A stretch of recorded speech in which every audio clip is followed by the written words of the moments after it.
వారికి మనసు ఒప్పదు. చాలా మందికి ఎందుకు ఒప్పదు? దేవుడి మందిరములో అడుగు పెట్టాలి అంటే చాలా మందికి భయము, దుష్టత్వం గురి సైడే వెళుతుంటా అంటారు. అక్కడంటే భయం లేదు, అక్కడ భయం ఉండదు, దిగులుండదు. హల్లెలూయా. దేవుని మందిరంలోకి రావాలంటే భయపడుతున్నారు అంటే ఇక్కడ దేవుడు ఉన్నాడు. ఈడ వస్తే రోగం పోతుంది, ఈడ వస్తే బాధ పోతుంది, ఈడ పోతే నేను పవిత్రంగా ఉండవలసింది. హల్లెలూయా. ఆయన యుద్ధకు వస్తే ఇక్కడికి వచ్చిందంటే ఏందాలా? పవిత్రంగా ఉండవలసి వస్తుంది. అయితే ఈరోజు దేవుడు నా మదిలో పెట్టిన మాట మీకు చెప్పబోతున్నాను. హల్లెలూయా. ఏ రోజు ఏం పెట్టాడంటే కొరింథీలకు రాసిన 2వ పత్రిక, త్వరగా తీయాల. కొరింథీలకు రాసిన 2వ పత్రిక 4వ అధ్యాయము. రిబా షెకరల రబబబబా సిరిలి రిబా. కొరింథీలకు రాసిన 2వ పత్రిక 4వ అధ్యాయము 17-18 వచనాలు చదువుకుందాం. ఈ రోజు చూడండి, ఈ రోజు ఈ వాక్యాన్ని పట్టుకొని మీరు ముందుకెళ్ళండి. దేవుడు మిమ్మల్ని అత్యధికంగా ఆశీర్వదిస్తాడు. హల్లెలూయా. చదవండి అన్న. మేము దృశ్యమైన వాటిని చూడక, అబ్బబ్బబ్బ, మేము దృశ్యమైన వాటిని చూడక అదృశ్యమైన వాటిని నిదానించి చూచుచున్నాము గనుక. ఏందంట? నిదానించి చూచుచున్నాము గనుక. క్షణమాత్రముండు. ఏందంట? క్షణమాత్రము. మా చులకని శ్రమ, మా కొరకు అంతకంతకు ఎక్కువగా నిత్యమైన మహిమ భారమును కలుగజేయుచున్నది. ఏలైనగా దృశ్యమైనవి అనినిత్యములు, అదృశ్యమైనవి నిత్యములు. ప్రార్థన చేసుకున్నాం. అందరూ తలలు వంచినట్లయితే ప్రార్థన చేసుకున్నాం. ప్రేమగల తండ్రి, దయగల యేసయ్య, కరుణగల తండ్రి, దయాదాక్షిణ్యుడా, ఈరోజు నూతన సంవత్సరం ఓలే తండ్రి 2026లో ఈ మొదటి రోజున నిన్ను ఈ విధంగా స్తుతించి నిన్ను ఆరాధించే ఈ గొప్ప ధన్యతను మాకు ఇచ్చావే, అందును బట్టి నీకే మహిమ కలుగును గాక. ఈ దినమును చూడక చాలే ఎంతో మంది నీ యొద్దకు వచ్చారు తండ్రి, కానీ మాకు ఈ దినమును చూసి గొప్ప ధన్యతనిచ్చావే, అందును బట్టి నీకు మహిమ కలుగును గాక. తండ్రి, వాక్యం చెబుతుండగా తండ్రి నాలో ఉండి మీరు మాట్లాడమని వేడుకుంటున్నాం తండ్రి. వినగల చెవులు, గ్రహించగల మనసును వీరికి దయచేయమని యేసు నామమున అడుగుచున్నాము తండ్రి. హల్లెలూయా. దేవునికి మహిమ కలుగును గాక. నైట్ సర్వీస్లో దేవుడు ఒక విషయాన్ని గుర్తు చేశాడు. ఏం గుర్తు చేశాడు? ఎవరికి గుర్తున్నదా లేదా? నైట్ మర్చిపోయారా? ఏం చేశాడు? గుర్తు చేశాడు, చెప్పాలా? రిబా షకరల రబాందుర్యాల రబాసియా, హెరిలి రిబాందుర్యాల రబాసియా. మనము దేవునికి లోబడాలా. ఈరోజు ఏం చెప్తున్నాడంటే, నువ్వు లోబడినవనుకో నీకు కంటికి కనిపించేటివి కాదంట. ఏంటి కంటికి కనిపించేది? నా కంటికి కనిపించేది మీరు కనబడుతున్నారు, కుర్చీలు కనబడుతున్నాయి, నేల కనబడుతుంది, బయట బండ్లు అక్కడ ఉన్నాయి, బండ్లు కనబడుతున్నాయి, బయట రోడ్డు మీద వీళ్ళు వెళ్ళే వాళ్ళు కనబడుతున్నారు, మీకు నేను కనబడుతున్నాను, ఈ గోడ కనబడుతుంది, ఈ లైట్లు కనబడుతున్నాయి, ఈ పులిపీట కనబడుతుంది. ఇవి మన కంటికి కనిపించేటి. కంటికి కనిపించనిది ఏమిటంటే దేవుని కృప, దేవుని ఆశీర్వాదాలు నీ లోడికి ఎప్పుడు వస్తాయో తెలియదు, నీకు ఎప్పుడు వస్తాయో తెలియదు. వాటిని ఈ రోజు నువ్వు చూస్తావట. హల్లెలూయా. ఏమన్నది? దృశ్యమైనవి, వ్యర్థమైనవి. కంటికి కనిపించేటి ఒకనాడు ఖరాబ్ అవుతాయి, అవి పోతాయి, పాడైపోతాయి. ఈ కుర్చీ శాశ్వత కాలం ఉండదు, ఈ బల్ల శాశ్వత కాలం ఉండదు, ఏదో ఒక రోజు తుప్పు పడుతుంది, ఖరాబ్ అవుతుంది. ఈ బాడీ కూడా ఏదో ఒక రోజు తుప్పు పడుతుంది, మట్టిలో కలిసిపోతుంది. ఇది కంటికి కనిపించేది. కంటికి కనిపడన్నది ఈ ఆత్మ దేవుని యొద్దకు పోతుంది. ఆ అదృశ్యమైనది అక్కడ ఏమి చేస్తుందో ఈరోజు మన కంటికి కనబడుతుంది. హల్లెలూయా, హల్లెలూయా. దృశ్యమైన ఈ మీద కాదు, నువ్వు నీ కనులకు కనబడేటి కాదు, నీ కనులకు కనబడని కూడా నీకు ఈరోజు చూపించి నిన్న ఆశీర్వాదంలో కూర్చోబెడతా అంటున్నాడు. హల్లెలూయా. అబ్రహాముకు కనబడలేదు గొర్రెపిల్ల. అబ్రహాము దేవుడు ఇస్సాకును అడిగినప్పుడు 22వ అధ్యాయం తీయండి ఒకసారి, ఆదికాండం 22. ఇస్సాకును అడిగినప్పుడు ఆయన ఇస్సాకును మాత్రమే చూచుకుంటూ వెళుతున్నాడు. కట్టెల మీద పరుకుండబెట్టాడు. ఇంతసేపు అది తీయడానికి ఆదికాండం 22వ అధ్యాయం తీయడానికి ఇంతసేపు. హల్లెలూయా. 14వ వచనం 22:14. అబ్రహాము ఆ చోటికి యెహోవా ఈరే అని పేరు పెట్టెను. 14 నుండి చదువునా? 11 నుండి చదువు. ఓకే, 11 నుండి యెహోవా దూత పరలోకము నుండి అబ్రహామా అని అతన్ని పిలిచెను. 10 నుండి చదువుదాం నాన్న. అప్పుడు అబ్రహాము తన కుమారుని వధించుటకు తన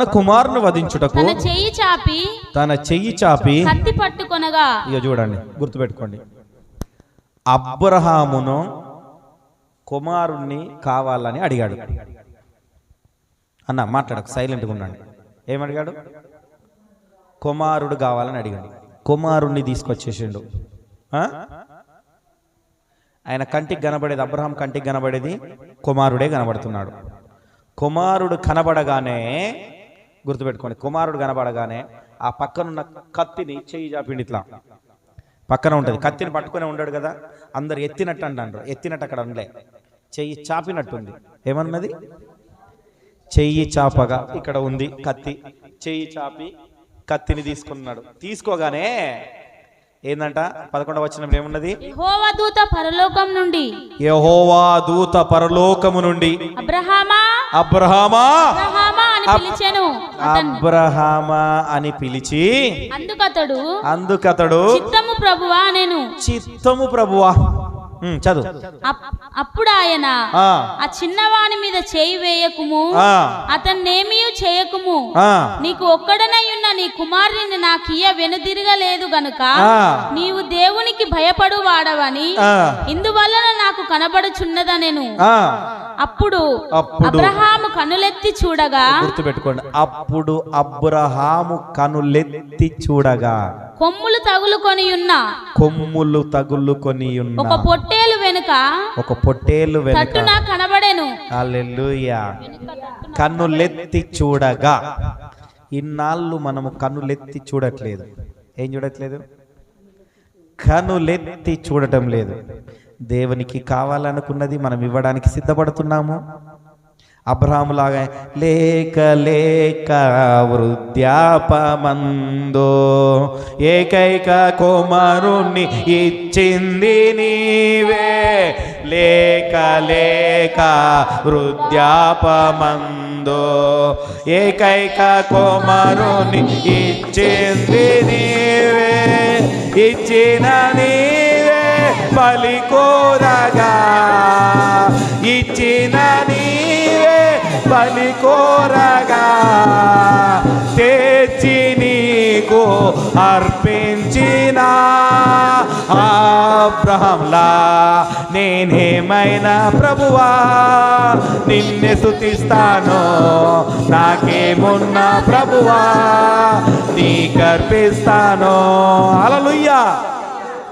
పాట పాడుతున్నాం, దేవునికి అర్పిస్తున్నాము, అన్ని అర్పిస్తున్నాము, అన్ని చూస్తున్నాము, దేవునికి భయపడుతున్నాం అన్న విషయాన్ని తెలుస్తుంది. కానీ కనులెత్తి చూడట్లేదు. ఏం చేయట్లేదు? నీ నీ మనోనేత్రములు తెరవడట్లేదు. ఇంకొకడ 21, ఆ ముందుకెళ్తే, దాని వెనకకి వెళితే 21లో ఓ హాగారు కాట కన్నులు తెరవగా అని ఉంటుంది అక్కడ. హల్లెలూయా. ఇక్కడ అబ్రహాము కన్నులెత్తి చూడగా, మొదటిది ఏం చెప్పాను? అబ్రహాము కన్నులెత్తి చూడగా ఆయనకు గొర్రెపిల్ల కనబడింది. ఏం కనబడింది అంటే అప్పటిదాకా ఆయన కళ్ళకు కనబడలే, అది అదృశ్యమై ఉన్నది. ఏమై ఉన్నది? అదృశ్యమై ఉన్నది. దృశ్యముగా ఆయన కనబడింది ఏమిటంటే ఆయన కుమారుడు కనబడుతున్నాడు, అక్కడ బలిపీఠమే కనబడుతుంది, ఆ పక్కన కత్తే కనబడుతుంది. కానీ ఆయన కన్నులు తెరవబడలే. నీ కన్నులు కూడా తెరవబడలే ఇన్ని రోజులు. హల్లెలూయా. అందుకనే నువ్వు ఆశీర్వాదం పొందుకోలే. అర్థమైందా? నీ కన్నులు తెరవబడినప్పుడు నువ్వు లేచి నిలబడు లేచి. నీ కన్నులు తెరవబడినప్పుడు గుర్తుపెట్టుకోండి, నీ కనులు తెరవబడినప్పుడు నీకు అదృశ్యమైన ఏమైతాయి, ఆ పొదలో ఒక గొర్రె పిల్లని ఆల్రెడీ దేవుడు సిద్ధపరుచున్నాడు. అర్థమైందా? ఆల్రెడీ నీ గురించి ఆశీర్వాదాన్ని సిద్ధపరిచి ఉన్నాడు. ఆ ఆశీర్వాదాన్ని నువ్వు పొందడాన్ని అనుకుంటే నీ కనులు తెరవబడాలా, నీ మనోనేత్రములు తెరవబడాలా, నువ్వు కనులెత్తి ఆయనను చూడాలా. కనులెత్తి ఆయనను చూడగా ఏమైతుంది మరి? ఎప్పుడు చూసిండు? ప్రభు దూత పిలిచినప్పుడు. ప్రభు దూత అంటే ఇంతకుముందు నేను చెప్పాను, సేవకుడు నీకు పిలిచి నీకు వర్తమానాన్ని నీకు పంపించినప్పుడు, ఆ వర్తమానాన్ని ప్రకారం నువ్వు నడుచుకున్నప్పుడు నీ కనులు తెరవబడతాయి. హల్లెలూయా. ఆ కనులెత్తి చూడగా అక్కడ అదృశ్యమై ఉన్న ఆ గొర్రె పిల్ల కనబడింది. తర్వాత ఆ గొర్రె పిల్లని తీసుకొచ్చి మొదట బలిచ్చేసాడు. హల్లెలూయా. ఇక చూడండి ఏమైంది. ఎప్పుడు ఇచ్చాడు? ఎప్పుడు అంటే ఆయన హృదయాన్ని కంప్లీట్గా దేవునికి ఇచ్చినప్పుడు. ఎప్పుడు? దేవునికి భయపడినప్పుడు. నీవు నేను భయపడటం లేదు దేవునికి. సమయానుకూలంగా ఆయనతో నడుచుకోవట్లేదు. నువ్వు సమయానుకూలంగా దేవునికి భయపడి ఆయనతో నడుచుకున్నప్పుడు నీ కనులు తెరవబడతాయి. ఏం తెరవబడతాయి? లేకపోతే నీ కనులు తెరవబడాయి. నువ్వు ఇంకా బలి ఇవ్వడానికే చూస్తున్నావు. ఇంకా నీ బలి బలి బలి బలి బలి బలే కోరుకుంటున్నావు. కానీ నీ కోరానికి బలి అయి ఉన్న ఆ గొర్రె పిల్లను మాత్రం నువ్వు చూడట్లేదు. హల్లెలూయా. ఇన్నాళ్ళు 2025 వరకు నువ్వేం చూస్తున్నావంటే, ఏం చూస్తున్నావు తెలుసా? నువ్వు ఇంకా బలియాగమే, ఇంకా ఇది కావాలా కావాలా కావాలా కావాలా కావాలా కావాలా కావాలా. ఏం కావాలా? నీకు కావాలి అంటే నీ హృదయాన్ని దేవునికి ముందు ఇవ్వాలా, నీ మనసును ముందు నువ్వు దేవునికి ఇవ్వాలా. దేవునికి ఎప్పుడైతే నీ మనసుని ఇస్తావో, నీ హృదయాన్ని ఎప్పుడైతే ఇస్తావో, ఆయనకు భయపడుతున్నావో ఎప్పుడైతే, అప్పుడు నీకు ఆ అదృశ్యమైనది కనబడుతుంది. హల్లెలూయా. అబ్రహాము తన కుమారుని వైపే చూస్తున్నాడు కానీ, ఆయన దృష్టిలో కనబడే దాన్ని మాత్రమే చూస్తున్నాడు కానీ అదృశ్యమైన దాన్ని చూడలేకపోతున్నాడు. ఎందుకు చూడలేకపోతున్నాడు అంటే దేవుడు ఆయనను అప్పటిదాకా పరీక్షిస్తున్నాడు. నీ సమస్యను పీకల దాకా వచ్చేదాకా దేవుడు పెడతాడు. నీకు ఏం పెడతాడు? పీకల దాకా నీకు సమస్య వచ్చేదాకా పెడుతూనే ఉంటా అంటాడు.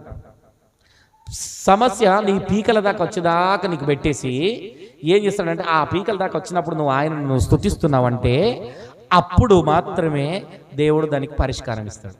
లేదా పరిష్కారం ఇచ్చాడు. కొంతమందికి చిన్న సమస్య రాగానే, అయ్యో నాకే రావాలనా, నాకే ఇది రావాలనా, నాకే ఈ బాధ రావాలనా, ఎన్నో మాటలు అంటుంటాం దేవుణ్ణి. అందుకని నీ పరిష్కారం నీకు దొరకట్లేదు. ఓపెన్ చెప్తున్నా, నీకు దొరకట్లేదు. ఇక్కడ హాగారు కూడా అంతే. ఒకసారి హాగారు దగ్గర చూసుకున్నాం. 21వ అధ్యాయం చూద్దాం. చూడండి, 21వ అధ్యాయంలో చూస్తే ఏమంటుంది? 17 వచనం కాజలు చూస్తే, ఆ చిన్నవాని మొర దేవుడు విన్నాడట. అబ్రహాము ఈయన ఎల్లగొట్టాడు, ఈమెను ఎల్లగొట్టాడు. సారా మాటలు విని వెళ్ళగొట్టినప్పుడు ఒక తిత్తిలో నీళ్లు పెట్టి, గుర్తుపెట్టుకోండి, ఒక తిత్తిలో నీళ్లు పెట్టి ఆ నీళ్ళు ఇచ్చి కొంత ఆహారాన్ని ఇచ్చి పంపించేసిండు. ఆ నీరు అయిపోయినాయి, ఆహారం అయిపోయింది, మంచి ఏడారిలోకి వెళ్ళిపోయింది. దాహం వేస్తుంది పిల్లవాడికి. ఇంత పెద్ద పిల్లవాడు ఉన్నాడు, దాహం వేస్తుంది. ఆడు ఏడుస్తున్నాడు. ఇక చనిపోయే పరిస్థితి వచ్చింది. వానికి ఆకలిస్తుంది అని బాధ వచ్చింది. అర్థమైందా? ఈమె ఆ ఏడుపు వినలేక పక్కకి వెళ్ళిపోయింది. ఎదురుగా అక్కడ వదిలేసి వెళ్ళిపోయినది. నీవు కూడా ఈరోజు సమస్యను చూసి నువ్వు పక్కకి వెళ్ళిపోతున్నావు, కానీ నీ కనులు తెరవబడట్లేదు. హల్లెలూయా. ఆమె కూడా అంతే, భయపడి సమస్యను చూసి భయపడింది, కానీ నా దేవుడు సజీవుడని ఆమె ఎరగట్లేదే.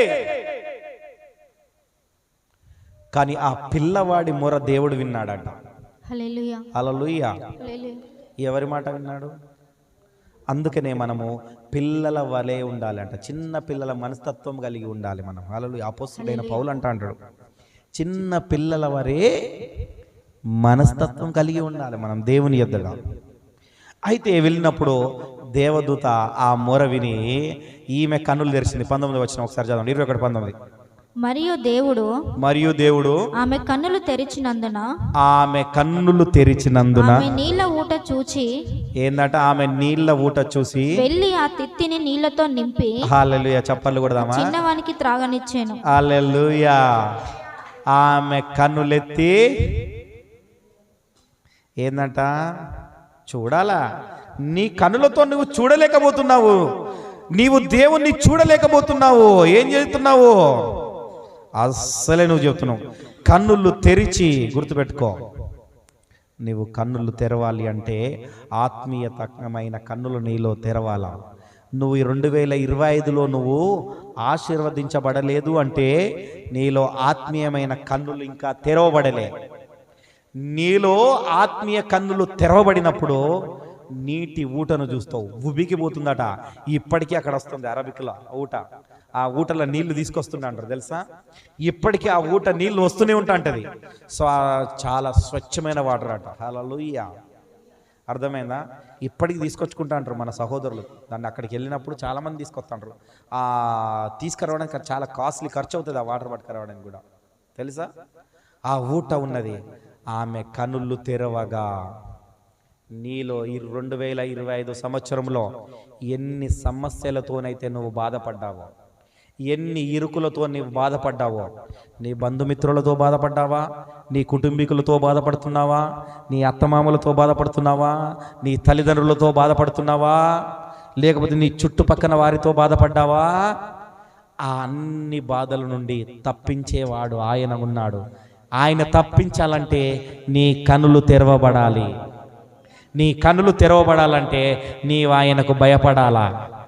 నీవు ఆయనకు భయపడాలంటే సమయానుకూలంగా నువ్వు స్పందించాలా. ఎన్ని ఉన్నాయి చూసావా? కనులు తెరవబడాలంటే ఎక్కడ నుండి ఎడికి లింక్ ఉంది? ఆయనకు భయపడాలా. ఆయనకు భయపడాలంటే సమయానుకూలంగా స్పందించాలా. సమయానుకూలంగా స్పందించాలి అంటే ఏం చేయాలి? పాస్టర్ చెప్పినట్టు వినాలిగా లాస్ట్. హల్లెలూయా, హల్లెలూయా, హల్లెలూయా. అది మాత్రం మనకు నచ్చదు. హల్లెలూయా. అర్థమైందా? అయితే ఎప్పుడైతే దేవునికి భయపడి దేవుని వైపు నువ్వు ఎప్పుడైతే చూస్తావో నీ కనులు తెరవబడతాయి. ఎప్పుడైతే దేవుడు నీలో ఉంటాడో అప్పుడు నీ కనులు తెరవబడతాయి. అప్పటిదాకా నీ కనులు తెరబడుతున్నాయి అని నువ్వు అనుకుంటున్నావు. తెరవబడితే నీ పరిస్థితి ఇలా ఉండదు. నీలో ఊబుకు వస్తుంది. నీటి ఊట నీలో నుండి బయటకు వస్తా ఉంటుంది. ఏమొస్తా ఉంటుంది? నీటి ఊట నీలో నుండి బయటికి వస్తుంటా ఉంటుంది. హల్లెలూయా. ఆ నీటి ఊట నీ శత్రువులను కూడా ముంచేస్తుంది. ఏం చేస్తుంది? ఇజ్రాయిలును ఎర్ర సముద్రం దాటినప్పుడు మూసేయలేదా? ఒకసారి నిర్గమకాండం తీద్దామా? ఒకసారి తీయండి చెప్తానే. నిర్గమకాండం 14వ అధ్యాయం 13 నుండి చదవండి. గుర్తుపెట్టుకోండి. ఇజ్రాయిల్ అట, గుర్తుపెట్టుకోండి, చూడండి. ఐగుప్తు నుండి రప్పించిన తర్వాత, ఒక మాట నేను చెప్పినాక వినండి. ఐగుప్తులో నుండి రప్పించాడు. ఐగుప్తులో అనగా బాధ శ్రమకరమైన జీవితంలో నుండి నిన్ను నన్ను రప్పించాడు. ఏం చేశాడు? గుర్తుపెట్టుకోండి. ఏం చేయాలి? అందరు ఇట్లా అనుకోవాలి, గుండె చేసుకొని. ఐగుప్తులో నుండి నన్ను రప్పించాడు. ఐగుప్తు అంటే బాధ, మోసము, దగాలు, అక్రమాలు, ఎన్ని వేసుకోండి మీరు, ఎన్ని వేసుకుంటే అన్ని. అలాంటి చోటు. ఆ చోటు నుండి తీసుకొచ్చిన తర్వాత ఎదురుగా ఎర్ర సముద్రం వీరికి కనబడుతుంది. ఏం కనబడుతుంది? పెద్ద సముద్రం కనబడుతుంది. ఇక నా పని అయిపోయింది, ఇక నా జీవితం ఇక అయిపోయింది, ఇక నా జీవితానికి ఇంతే. చాలా మంది అనుకుంటా అంటారు, ఇక నా జీవితం అయిపోయింది అయ్యా, ఇక అయిపోయింది, ఇక నేను దేవుని దగ్గరికి పోతా, ఇక అయిపోయింది. నాకు బాధ కలిగింది, నాకు రోగం కలిగింది, నాకు ఇబ్బందులు కలిగినాయి, నా కుటుంబీకులు నన్ను చూస్తలేరు, నన్ను ఎవరు పట్టించుకుంటలేరు, నాకు తిండి పెట్టేటోళ్ళు లేరు, నన్ను చూసుకునే వాళ్ళు ఎవరు లేరు, అటోళ్ళు ఇటోళ్ళు వెళ్ళిపోయారు, ఇక నా పని అయిపోయింది. అర్థమవుతుందా? అయిపోయింది, నన్ను ఎవరు పట్టించుకోవట్లేదు, ఇక దేవుడి దగ్గరికి, దేవుడే నాకు దిక్కు, ఇక ఆయనే చూస్తున్నాడు. మనస్ఫూర్తిగా అంటున్నావా? నువ్వు మనస్ఫూర్తిగా ఆయన దిక్కు అన్నప్పుడు ఆయన ఏం చేస్తున్నాడంటే, ఒకసారి చదువు నాన్న, 13 నుండి చదువు. అందుకు మోషే ఆ, భయపడకుడి, యెహోవా మీకు నేడు కలగజేయు రక్షణను మీరు ఊరక నిల్చుండి చూడుడి. ఏందంట? ఊరికైనా నిల్చొని చూడండి అయ్యా, మీకు రక్షణ కలిగిపించిన దాన్ని పట్టుకోండి. నేను ఏ రక్షణ అయితే వాళ్ళు కల్పించినో ఆ రక్షణను పట్టుకొని ఊరికైనా చూడుడి. ఏం చేయడా? ఆ రక్షణను చేతబుచ్చుకొని, నీ రక్షణ పాత్రను చేతబుచ్చుకొని నువ్వు ఊరికైనా నిల్చుండి చూడు. ఏం చేస్తాడట? చదువుగా, మీరు నేడు చూచిన ఐగుప్తీలను ఇక మీదట మరి ఎన్నడూ చూడరు. ఇక నువ్వు ఇంతకు ముందు చూసిన 2025లో చూసిన బాధను ఇక మీదట ఎన్నడూ చూడవు. యెహోవా మీ పక్షమున యుద్ధము చేయును, యెహోవా నీ పక్షమున యుద్ధము చేయును. ఊరికయే ఉండవలెనని ప్రజలతో చెప్పెను. నీవు ఊరికనే ఉండవలనని ప్రజలతో చెప్పెను. హల్లెలూయా, హల్లెలూయా. అయితే వాళ్ళు ఊరికనే ఉంటే ఏం చేశారట? 16వ వచనం చూసుకున్నామా? నీవు నీ కర్రను ఎత్తి ఆ సముద్రము వైపు నీ చెయ్యి చాపి దాన్ని పాయలుగా చేయుము. అప్పుడు ఇశ్రాయేలు సముద్ర మధ్యమును ఆరిన నేల మీద నడిచిపోదురు. హల్లెలూయా. ఇప్పుడు నీ సమస్యను చూసి నువ్వు బాధపడకు, నీ చెయ్యి చాపు. ఏం చెయ్యి? ఇటు చూడండి, నీ చెయ్యి చాపి నీ సమస్య, ఏ సముద్రం లాంటి సమస్య ఏదైతే ఉన్నదో 2025లో నిన్ను ఏదైతే నీలో లోటుండి నీలో బాధపడిందో దాని వైపు చూసి ప్రార్థన చెయ్యి. ఏం చేయంట? ప్రార్థన చేయగానే అది 2 పాయలు అయిపోయింది. హల్లెలూయా. నీ సమస్య తునకలైపోయింది. హల్లెలూయా. అసలు అక్కడ ఏందంట? ఆడ నీరున్న విషయమే తెలియకుండా ఆరిన నేలపై వెళ్ళిపోయారు. వీళ్ళు ఆరిన నేల నుండి మంచిగా బయటికి వెళ్తే నీ సమస్య ఆ నీటిలో మునిగిపోయింది. హల్లెలూయా. ఐగుప్తులందరూ ఆ సమస్యలో మునిగిపోయారు, కానీ దేవుని పిల్లలు మాత్రం ఆరిన నేలలో బయటకు వచ్చారు. ఎప్పుడు వచ్చిండ్రు? ఆయన నడిపించిన రక్షణను పట్టుకున్నప్పుడు. ఎప్పుడు? రక్షణను పట్టుకున్నప్పుడు. ఈ రక్షణ అన్నది పట్టుకోవట్లేదు చాలామంది. ఇది పట్టుకోవాలి అంటే, ఈ రక్షణ అన్నదాన్ని పట్టుకోవాలంటే నీ కన్నులు తెరవబడాలి. మొదట ఏం చెప్పాను నేను? కన్నులెత్తి చూడాలి మొదట. రెండవది కన్నులు తెరవబడాలా. అప్పుడు నీలో ఈ రక్షణ కలిగినప్పుడు నీలో ఉన్న సమస్య ఏదైతే ఉన్నదో, నీలో ఉన్న బాధ ఏదైతే ఉన్నదో గుర్తుపెట్టుకో, తునకలైపోతుంది. ఎలా తునకలైపోతుంది అంటే అప్పటి నుండి తర్వాత నీకు ఆశీర్వాదాలే నీకు మొదలవుతుంటా. అంటే హల్లెలూయా. ఆశీర్వాదాలు నీవు ఆయన చూడాలి అంటే, ఆయన ఆశీర్వాదాలు చూడాలి. నువ్వు 12 గంపలు శిశువులు ఎత్తినట్టుగా నువ్వు ఎత్తాలి అనుకుంటే, నేను చెప్తున్నా, వెత్తాలి అనుకుంటే మొదట నీ కన్నులు తెరవబడాలి. ఏం చేయాలా? నీ మనోనేత్రములు తెరవబడట్లేదు. అర్థమైందా? ఇజ్రాయిల్లో ఏం చేస్తున్నారు? సముద్రాన్నే చూస్తున్నారు. సముద్రాన్ని చూసినంత మాత్రాన అది పోదు. దాని పరిష్కారం ఏంటంటే మోషే కర్ర ఎత్తడం. హల్లెలూయా.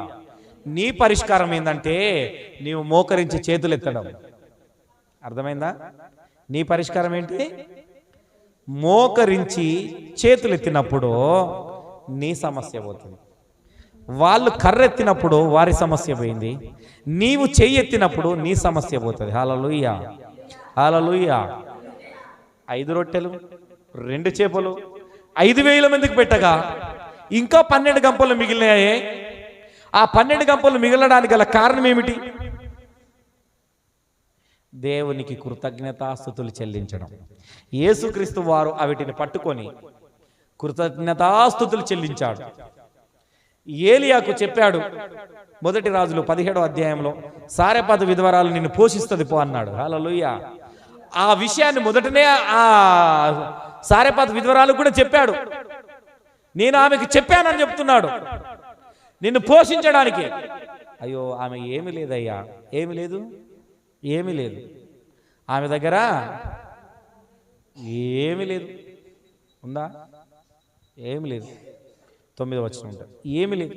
అయితే గుర్తుపెట్టుకోండి, ఏమి లేని స్థితిలో కానీ ఆమె సేవకుడికి లోబడినది. ఎవరికి లోబడింది? గుర్తుపెట్టుకోండి, నువ్వు ఎప్పుడైతే నీవు సేవకుడికి లోబడతావో, ఎప్పుడైతే సేవకుడి మాటకు నువ్వు లోబడతావో, నీలో కూడా పిండి తగ్గిపోదు, నీ నూనె ఆరిపోదు, నీలో ఉన్న సమస్య కూడా తొలగిపోతుంది. హల్లెలూయా. ఎప్పుడైతే వీళ్ళందరూ ఇజ్రాయిల్ అందరూ మళ్ళీ మోషే వైపు అయితే ఎప్పుడైతే చూశాడో, మోషే కర్ర ఎత్తమన్నాడు దేవుడు, కర్ర ఎత్తాడో, ఎప్పుడైతే మోషే ఎత్తగానే వీరందరూ దాటుకుంటూ వెళ్ళిపోయాడు. హల్లెలూయా. గుర్తుపెట్టుకోండి, దేవుని సేవకుడు ఎప్పుడైతే ఆయన చెయ్యి చాపుచూ మీ గురించి ప్రార్థన చేస్తాడో, నీ సమస్య మొత్తం తునాతునకలు అవుతుంది. ఆ తునాతునకలు అవ్వాలి అంటే మొదట నీ కన్నులు ఎత్తి చూడాలి, రెండవదిగా నీ కన్నులు తెరవబడాలి. హల్లెలూయా. అర్థమవుతుందా? అబ్రహాము కుమారుని వైపే చూశాడు, కానీ ఆ పొటేల్ వైపు చూడలేదు. హాగారు కూడా ఆ కుమారుని వైపే చూస్తున్నది. ఆయన చావును నేను చూడలేనని వెళ్ళిపోతున్నది దూరం, కానీ దేవుని వైపు, దేవుడిచ్చే జీవజలపు ఊట వైపు చూడలేదు. నీవు కూడా, నేను కూడా దేవుని వైపు చూడకుండా నీ వైపే నువ్వు చూస్తున్నావు, నీ సమస్య వైపే. ఏ వైపు చూస్తున్నావు? నీ వైపే చూస్తున్నావు. కొద్దిమంది అయితే దీని వైపే చూస్తారు. ఏమి తిందుమా, ఏమి తాగుదుమా? యేసుక్రీస్తు వారు అంటున్నాడు, ప్రయాసపడి భారం మోసుకున్న సమస్త జనులారా, మత్తయి 11:28. ఒకసారి చూద్దామా? సమస్త భారం, ఏ భారమైనా ఏ బాధమైనా నీకు రక్షణ కలిగించినయ్యా, అవన్నిటిని వదిలేసి ఒకసారి చూద్దామా? ప్రయాసపడి భారము మోసుచున్న సమస్త జనులారా, నా యొద్దకు రండి, నేను మీకు విశ్రాంతి కలుగజేస్తును. ఏందంట? నీకు ఏ బాధ ఉన్నా, ఏ ఎరుకులున్నా ఎవరి యొద్దకు రా, నేను ఇస్తానయ్యా విశ్రాంతి, నేను ఇస్తా, నేను కలగజేస్తా, నువ్వు కాదు చేసేది. అందుకనే నేనేం చెప్పాను, ఇప్పుడు కొరంథీలకు రాసిన పత్రికలో చూసుకున్నామా? మళ్ళీ మన దగ్గరికి వచ్చేద్దామా? ముగిస్తాను నేను. మన దగ్గరికి వచ్చేద్దామా? కొరంథీలకు రాసిన పత్రికలకు వచ్చేద్దామా? కొరంథీలకు రాసిన 2వ పత్రిక 4వ అధ్యాయంలోకి వచ్చేద్దాం. హల్లెలూయా. మేము దృశ్యమైన వాటిని చూడక అదృశ్యమైన వాటిని నిదానించి చూచుచున్నాము గనుక. ఏమంటున్నారు కొరింథీల సంఘం? ఏమంటున్నదంటే, మేము దృశ్యమైన వాటిని చూడక, ఈ కంటికి కనబడే ఈ సమస్యను చూడక, ఆ సమస్య పోయే వైపు, అదృశ్యమైన దేవుని వైపు మేము చూచుచున్నాము. మరి ఏ విధంగా చూడాలి? చదువు.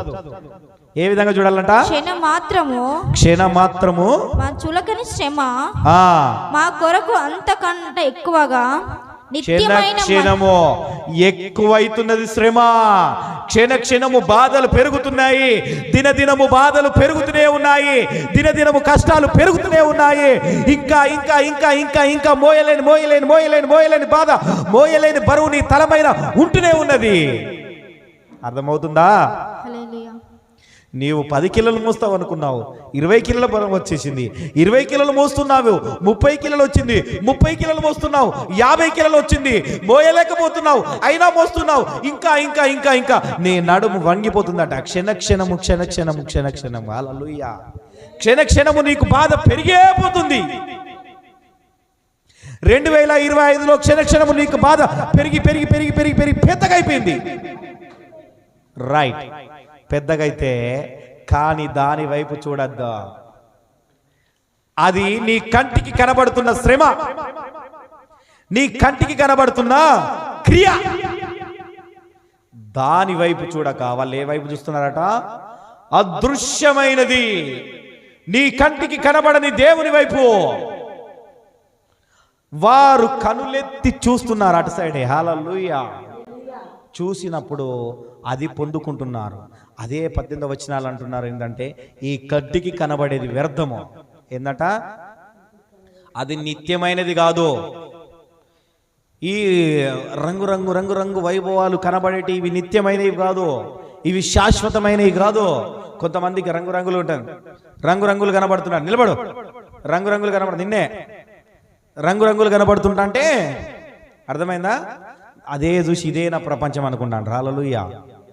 కొంతమంది ఏమంటారు, ఇదే చూసి నా ప్రపంచం అనుకుంటాను, కానీ ఇది కనబడేది కాదు. హల్లెలూయా. అది కాదు నేను అనేది, అర్థమైందా? దృశ్యమైనది అట. మళ్ళీ ఒకసారి చదవండి, త్వరగా ముగిస్తాను. ఒక 2 నిమిషాలలో ముగించడానికి వస్తున్నాను, ప్రార్థన చేస్తాను, సమయం ఎక్కువైంది ఇప్పటికే. హల్లెలూయా. అంతకంతకు ఎక్కువగా నిత్యమైన మహిమ భారమును నిత్యమైన మహిమ భారమును కలుగజేయుచున్నది. ఏలయనగా దృశ్యమైనవి కంటికి కనబడేటి, కంటికి అనిత్యములు, అదృశ్యమైనవి నిత్యములు. హల్లెలూయా. క్షణక్షణం నీకు బాధ పెరుగుతున్నా కానీ వారట దేవుని వైపే చూస్తున్నారట. ఎందుకంటే ఆ కంటికి కనబడేది, ఆ బాధ, ఆ కుటుంబ సమస్య, నీలో ఉన్న లోటు, అది పనికిమాలినది. అదొక పెంట గుప్పతో సమానమైనది. గుర్తుపెట్టుకో, నువ్వు ఏదైతే లోటుతో బాధపడుతున్నావో అది పనికిమాలినది. నువ్వు అది వైపు చూడకు, ఆయన వైపు చూడు. ఆయన వైపు నిత్యమైనది చూస్తే దేవుడు నీకేది కావాలన్నా అది ఇచ్చేస్తాడు. హల్లెలూయా. దేవుడు ఈరోజు నీతోనే మాట్లాడుతున్నాడు. హల్లెలూయా. నీవు ఆయన వైపు చూడడం మొదలు పెట్టుకో.